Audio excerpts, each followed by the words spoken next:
Hi all, welcome to our channel. ഇന്ന് നമ്മൾ പറയാൻ പോകുന്നത് ഏറ്റവും എളുപ്പത്തിൽ അതൊരു ബിഗിനർക്ക് എങ്ങനെ ഷെയർ മാർക്കറ്റ് അല്ലെങ്കിൽ സ്റ്റോക്ക് മാർക്കറ്റിനെ കുറിച്ച് പഠിക്കാം എന്നുള്ളതാണ് പറയുന്നത്. എല്ലാവരും കേട്ടിട്ടുണ്ട് ഷെയർ മാർക്കറ്റ് അല്ലെങ്കിൽ സ്റ്റോക്ക് മാർക്കറ്റ്, ഷെയർ എന്ന് കൂടി ഷെയർ കുറഞ്ഞു എന്നൊക്കെ. എല്ലാവരും ന്യൂസ് പേപ്പറിനകത്ത് ഒരു കോളം വാണിജ്യം എന്ന പേജിൽ കാണാറുണ്ട്. നിഫ്റ്റി അല്ലെങ്കിൽ സെൻസെക്സ് എന്നൊക്കെ കേൾക്കാറുണ്ട്, അല്ലെങ്കിൽ BSE NS എന്നൊക്കെ കേൾക്കാറുണ്ട്.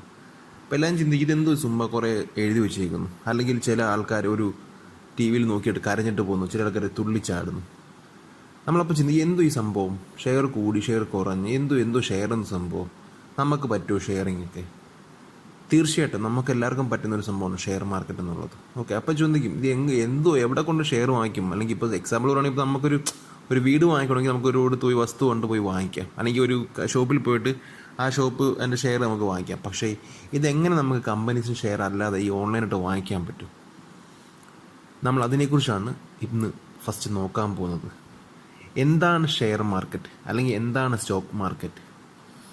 സത്യം പറയുവാണെങ്കിൽ ഈ സ്റ്റോക്ക് മാർക്കറ്റ് എന്ന് വെച്ച സ്ഥലം എന്ന് ഉദ്ദേശിക്കുന്നത് വേറെ ഒന്നുമല്ല, നമ്മളുടെ ഫിസിക്കലി ലിസ്റ്റ് ചെയ്യപ്പെട്ടുള്ള കമ്പനീസിൻ്റെ ഷെയർ ട്രേഡ് ചെയ്യാനുള്ള, ട്രേഡ് മീൻസ് വിൽക്കാനും വാങ്ങാനും വേണ്ടിയുള്ള ഒരു പ്ലാറ്റ്ഫോമാണ് സ്റ്റോക്ക് മാർക്കറ്റ് എന്നുള്ളത്. അതായത് ഒന്നും കൂടി പറയാം, അതായത് പബ്ലിക്കലി ലിസ്റ്റ് ചെയ്യപ്പെട്ട കുറച്ച് കമ്പനീസ് ഉണ്ട്.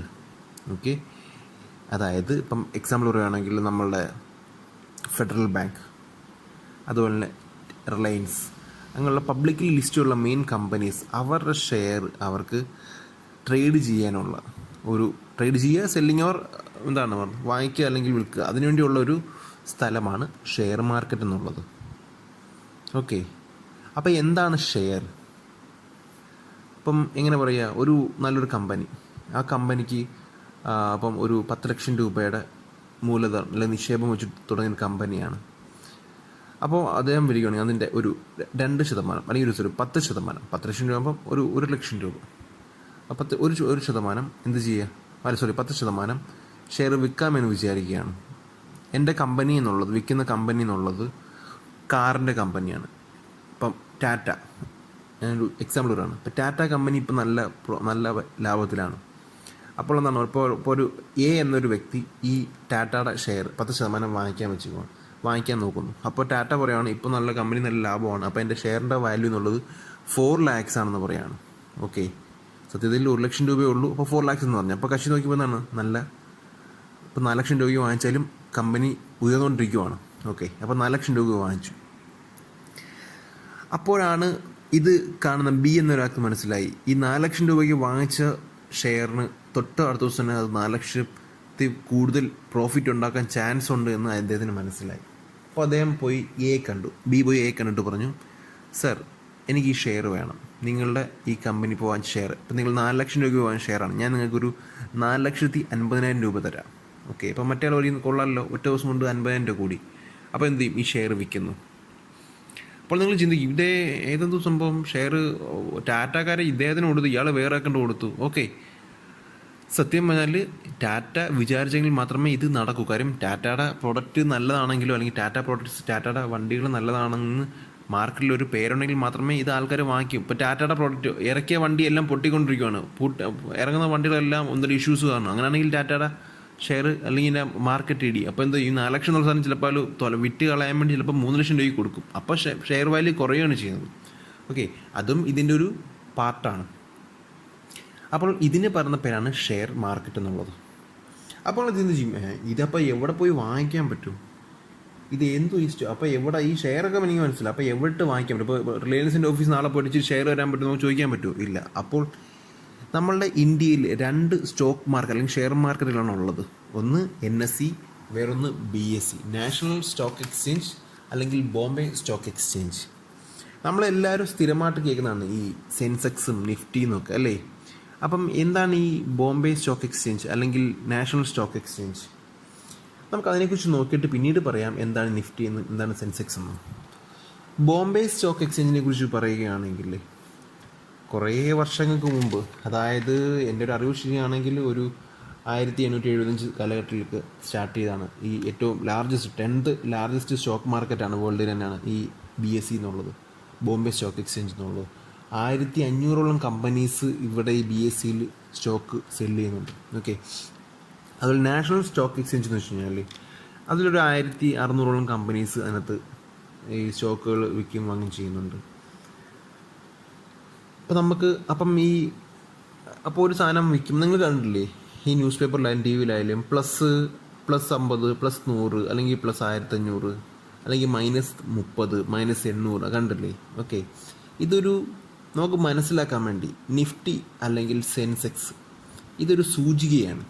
ഇപ്പോൾ എൻ്റെ share Bombay stock BSE വഴിയാണെങ്കിൽ BSE എന്നുള്ള ബോംബെ സ്റ്റോക്ക് എക്സ്ചേഞ്ചിൻ്റെ ഒരു ഇൻഡെക്സ് അല്ലെങ്കിൽ സൂചികയാണ് സെൻസെക്സ് എന്നുള്ളത്. ഓക്കെ, സെൻസെക്സ് ഉയർന്നു എന്നതിൻ്റെ അർത്ഥം എന്താണ്? ബോംബെ സ്റ്റോക്ക് എക്സ്ചേഞ്ചിലെ കമ്പനീസിൻ്റെ ഇപ്പം നല്ല അവിടുത്തെ എന്താണ് അവിടെ സെല്ലിങ് അല്ലെങ്കിൽ ട്രേഡ് നല്ല രീതിയിൽ നടന്നു, അവിടെ ഷെയർ ഇമ്പ്രൂവ് ചെയ്യുന്നതിൻ്റെ അർത്ഥം. ഓക്കെ, അപ്പോൾ എന്താണ് നിഫ്റ്റി? നിഫ്റ്റി എന്നുള്ളത് നാഷണൽ സ്റ്റോക്ക് എക്സ്ചേഞ്ച് NSEയുടെ സൂചികയാണ് നിഫ്റ്റി എന്നുള്ളത്. ഇപ്പം നിഫ്റ്റി +800 എൻ്റെ അർത്ഥം എന്താണ്? ഈ നാഷണൽ സ്റ്റോക്ക് എക്സ്ചേഞ്ചിനകത്തുള്ള കമ്പനീസിൻ്റെ ട്രേഡ് കൂടിയെന്ന് അല്ലെങ്കിൽ അത് ഇമ്പ്രൂവ് ആയെന്നതിൻ്റെ അർത്ഥം. ഓക്കെ, 1600 കമ്പനീസ് ഉണ്ട്. അതിൽ നിന്ന് സെലക്ട് ചെയ്യപ്പെട്ട 50 കമ്പനീസിന് 50 ഡിഫറെൻറ്റ് ഫീൽഡിലുള്ള 50 കമ്പനീസിൻ്റെ അവരുടെ ഉയർച്ച നിരക്ക് നോക്കിയിട്ടാണ് ഈ നിഫ്റ്റി എന്നുള്ള തീരുമാനിക്കുന്നത്. സെൻസെക്സ് ആണെങ്കിൽ 30 കമ്പനീസിൻ്റെ, സെൻസെക്സിനകത്ത് രജിസ്റ്റർ മീൻസ് ഈ BSEക്കകത്ത് രജിസ്റ്റർ ചെയ്തിട്ടുള്ള 30 കമ്പനീസിൻ്റെ വെച്ചിട്ടാണ് ഈ സെൻസെക്സ് തീരുമാനിക്കുന്നത്. അവരുടെ പ്രോഫിറ്റ് ഓർ ലോസ് വെച്ചിട്ട് അവരുടെ ഷെയർ കൂടിയോ കുറയെന്ന് പറയുന്നത്. നമ്മളുടെ നാഷണൽ സ്റ്റോക്ക് എക്സ്ചേഞ്ച് അത് കണ്ടാൽ നമുക്ക് വേറെ കാര്യം പറയാം. നമ്മുടെ ഇന്ത്യയിൽ അല്ലെങ്കിൽ നമ്മുടെ ഇന്ത്യയിലുള്ള കമ്പനീസിൻ്റെ അല്ലെങ്കിൽ ഇന്ത്യയുടെ എക്കണോമി കൂടിയോ ഇല്ലെന്നുള്ള നമുക്ക് ഈ NSE വെച്ചിട്ട് പറയാൻ പറ്റും. അതുപോലെ തന്നെ നമുക്ക് പറയേണ്ട വേറെ കാര്യമാണ് ഈ സാധനം നമുക്ക് എവിടെ നിന്ന് പർച്ചേസ് ചെയ്യാം. അപ്പം അതിന് കുറേ ഹെൽപ്പേഴ്സൊക്കെ ഉണ്ട്. അപ്പം നിങ്ങളെന്ത് ചെയ്യുക?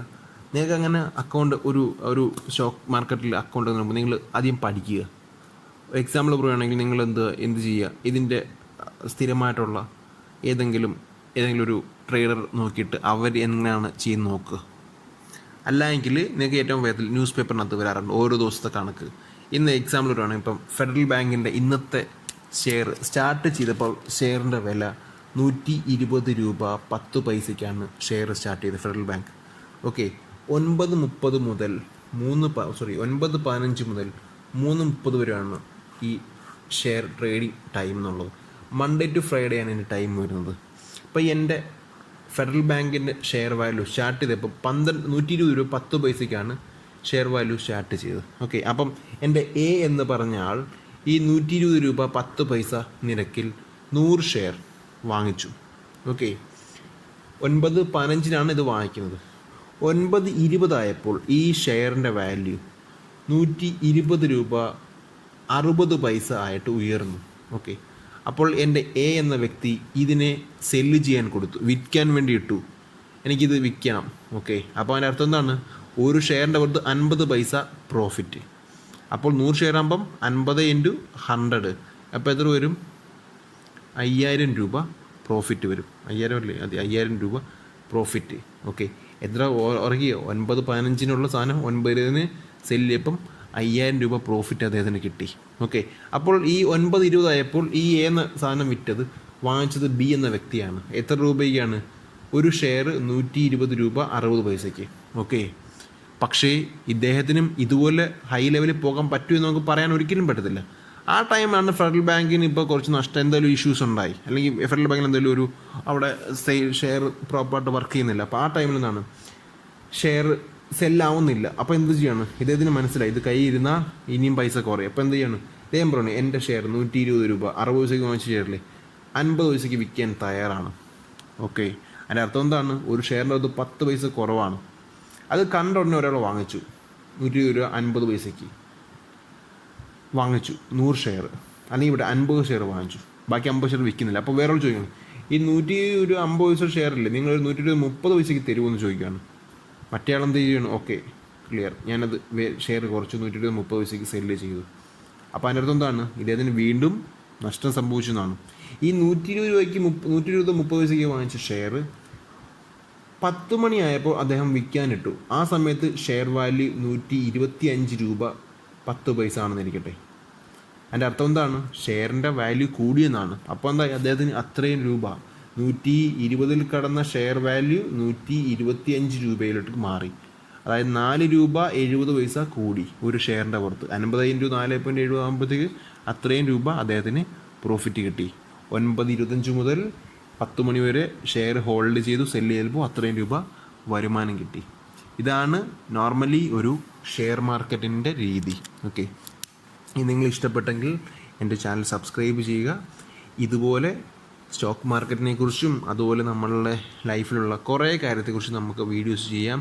ഒരിക്കലും നമ്മളുടെ വീഡിയോസ് എന്നുള്ളത് സ്റ്റോക്ക് മാർക്കറ്റ് മാത്രമല്ല, ഷെയർ മാർക്കറ്റ് മാത്രമല്ല, നല്ല നല്ല കുറേ കാര്യങ്ങൾ വരുമ്പോൾ നമുക്കത് നമ്മുടെ ഈ ഒരു ചാനലിലിടാം. നിങ്ങൾ താല്പര്യമുള്ള ആൾക്കാർ, നിങ്ങൾക്ക് ഇഷ്ടമുള്ള എന്താണോ ആവശ്യമുള്ള കണ്ടൻറ്റ് അത് നമുക്കൊന്ന് കമൻറ്റായിട്ട് ഇടുകയാണെങ്കിൽ നമുക്ക് നോക്കിയിട്ട് പുതിയ വീഡിയോ അതിനെക്കുറിച്ച് ചെയ്യാം.